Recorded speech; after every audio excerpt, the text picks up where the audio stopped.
He would literally back me into a corner. 3 years ago, Tammy Jackson was putting on her makeup, getting ready to go to court to get an order of protection against her 300-pound husband. That's when he shoved her head through the bathroom mirror. I was only able to make it about 3 blocks from my house. My eyes filled up with blood. I was taken by ambulance to the hospital, to the emergency room, where they stapled my scalp back together, sutured my lip together. Tammy's husband was charged with assault with a deadly weapon. It would be 2 years before he was convicted.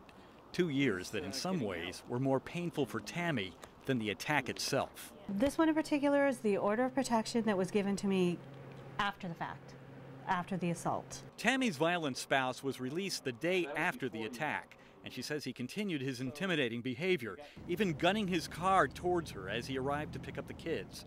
Still worse, she had to spend hours with him each day in the same courthouse hallway. He would stare me down.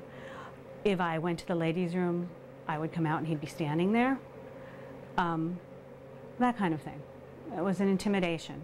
And that was just one of the ways that Tammy says the system made things worse. She would spend hours waiting at court, only to be told the day's session was canceled. And then there was the emotional pressure of having to tell her harrowing story over and over again to total strangers. It didn't help that the DA's office kept switching prosecutors on her. You share very intimate details, and then they say, this person's not on the case anymore. This person's on the case now. Okay. And you start from scratch. We have an office with 185 prosecutors.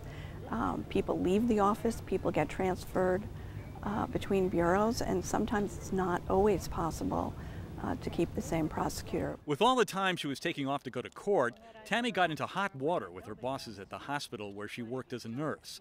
That still outrages her personal counselor, Joe Stassi. I mean, you need to bring in a note from the district attorney? You need to have your therapist call to verify what you're going through? That's ridiculous. These people get re-victimized. For Tammy Jackson, 2 years spent as a victim in the courts add up to this. There is a lot of regard within the system for the accused and their rights. Maybe not so much always for the victim's rights. Pat Dolan, News 12, Long Island.